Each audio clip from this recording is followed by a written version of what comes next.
मैं हूं रजनी चौबे और आप देख रहे हैं न्यूज़ 18 का digital platform.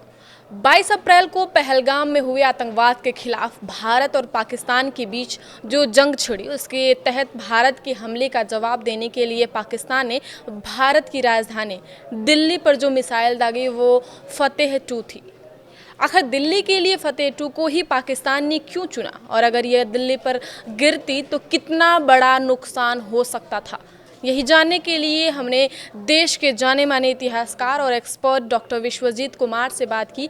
When ceasefire violations have been on to try and infiltrate and carry out and perpetrate activities that we are all very well familiar with, whether these are by terrorists or by the Pakistan Army or its special forces and commandos is difficult to say, but each of these have been effectively thwarted. So therefore, as far as engagements of military targets on the other side is concerned, I thought Air Marshal Bharti covered those very well and in detail, and he also mentioned as to how they went about targeting those. I think those images were very clear and very graphic. तो आपने सुना कि doctor Vishwajeet ने बताया कि फतेह 2 पाकिस्तान को Iran ने दी थी, ईरान में ही फतेह 2 को बनाया गया था। इससे पहले फतेह 1 जो छोटी दूरी लगभग 140 किलोमीटर की रेंज की मिसाइल है, इसका परीक्षण 2021 में पाकिस्तान ने किया था, जबकि 2023 में फतेह 2 का परीक्षण पाकिस्तान ने किया था। फतेह 2 240 से लेकर 400 किलोमीटर की रेंज की मिसाइल है, इसलिए पाकिस्तान ने देश की राजधानी दिल्ली को तबाह करने के लिए फतेह 2 को चुना, क्योंकि लाहौर से दिल्ली की दूरी लगभग 400 किलोमीटर की है और फतेह 2 की भी 400 किलोमीटर की ही दूरी है जो तय कर सकती है। अगर फतेह 2 को हमारे डिफेंस सिस्टम ने हरियाणा के सिरसा में अगर मार नहीं गिराया होता तो यह मिसाइल निश्चित तौर पर देश की राजधानी में बड़ी तबाही मचाती। उन्होंने बताया कि फतेह 2 एक गाइडेड रॉकेट प्रणाली है। एक्सपर्ट डॉक्टर विश्वजीत कुमार ने आगे बताया कि फतेह 2 जैसे खूंखार मिसाइल को हमारे डिफेंस सिस्टम ने हरियाणा में ही मार गिराया, इसलिए डिफेंस सिस्टम को भी समझना बहुत ज़रूरी है कि आखिर भारत का डिफेंस सिस्टम कैसे काम करता है।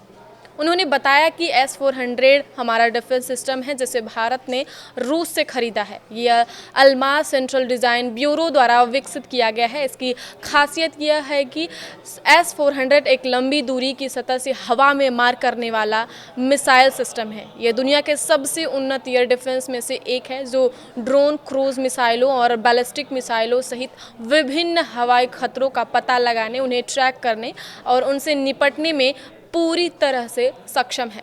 रूस ने इसे 2007 में अपनी सेना में इसे शामिल किया था। इसे भारत ने लगभग 35 से 40 हज़ार करोड़ रुपए की लागत से खरीदा था।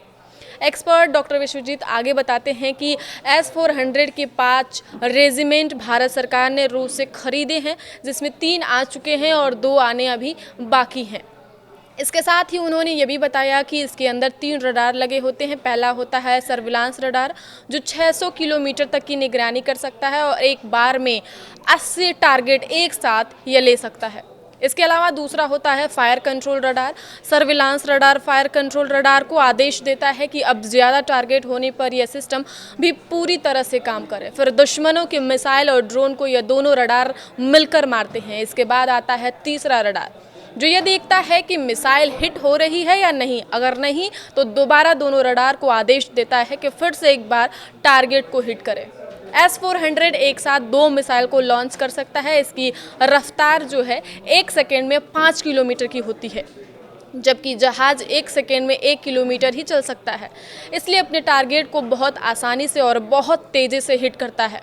भारत पाकिस्तान के बीच सीज फायर के बाद सोमवार सुबह यानी आज सेना का बयान आया है, जिसमें कहा गया है कि बीती रात जम्मू कश्मीर और इंटरनेशनल बॉर्डर से लगे इलाकों में पूरी तरह शांति रही। कोई भी घटना सामने नहीं आई है। राजस्थान, पंजाब, जम्मू कश्मीर के बॉर्डर से लगे इलाकों में 11 मई से हालात सामान्य हैं। बाजार खुलने लगे हैं और सामान्य गतिविधियां शुरू हो गई हैं।